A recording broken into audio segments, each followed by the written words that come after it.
my name is Gabby and welcome back to my channel, or if you're new here then welcome to my channel, and today's video is going to be my spoiler-free review for Outdrawn by Deanna Grey. This was a book that I was very excited about going into it, and I have been ever since it first popped up on my Instagram feed. I hauled it and then I read it as soon as I could. I will have the content warnings for this book linked down below in the description, and let's go ahead and get right into it.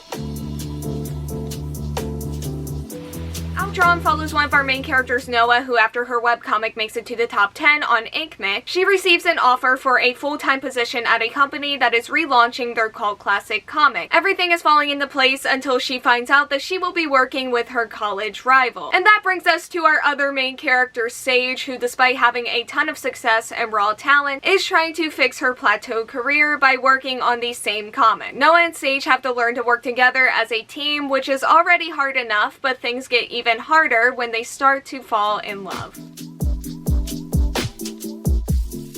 And let's go ahead and start this review off by talking about our two main characters, Noah and Sage, because they are the main focus of the story. We get both of their point of views in here, and I just really love these two individually, and I also love them not individually, but we'll get to that later. And we also did get a good quality deep dive into both of their characters, which included topics such as dealing with imposter syndrome, feeling like you have to be perfect or work to unreasonable standards in order to feel like you belong or that you've made it, doing everything on your own, letting go of control, and the toll that all of that can take on your physical and mental health, while also learning to let other people in and even relying on them. So yeah, these two have a ton of pressure on them throughout the story and have had a ton of pressure on them throughout their lives and their careers. And both are working through their own things and then also dealing with their families. But you get to see them work through those things and set boundaries with others and even set boundaries with themselves in really inspiring ways. And I love when I go into a romance book just expecting like a cute, fun, cheesy time, and I get that cute, cheesy, fun time, but then I also get that little bit of extra character exploration and then also just life advice. And I feel like we really got to know both Noah and Sage super well throughout the story, and reading their character arcs and growth was definitely one of my favorite parts of the entire thing. And you can really see just how much these two women complement each other, not only in the relationship department, but also when it comes to their art and their working relationship. And speaking of art, both Noah and Sage are very driven, very talented individuals, and I really love their love for what they do. But let's go ahead and talk a little bit more about the romance before getting into that. It's sapphic rivals to lovers, it's a lot of fun, and you also get to see them explore that rivalry and what that rivalry means for the lovers part, and just how it's impacted by it, which was all really interesting. I also thought these two had a ton of chemistry with one another. The banter was good and fun, and occasionally just extremely adorable. They also went on some really good dates in here, like probably the best dates that I've read since I read Flip the Script by Lyla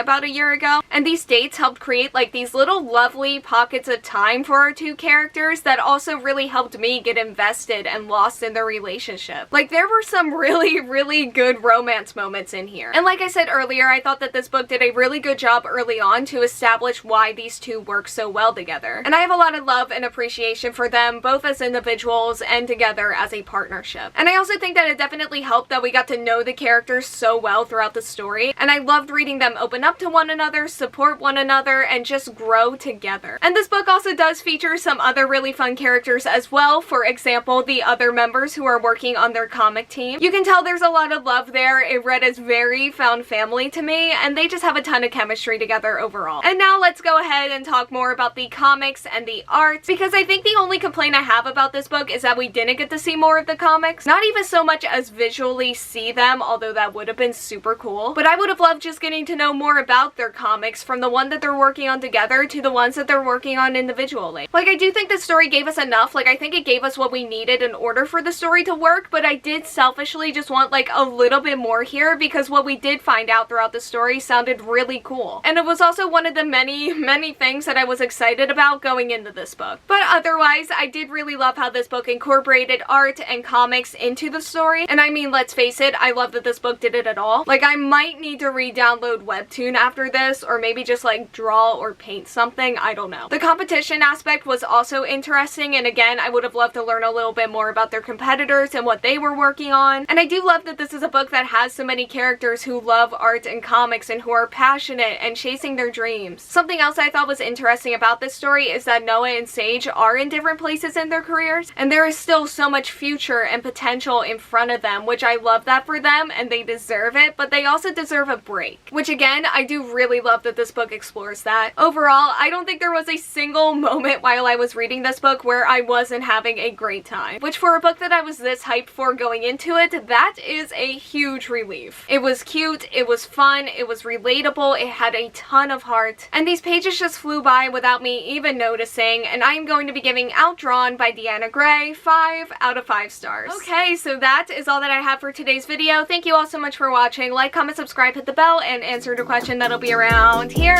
if you want to do that, and hopefully I will see you here next time. Bye!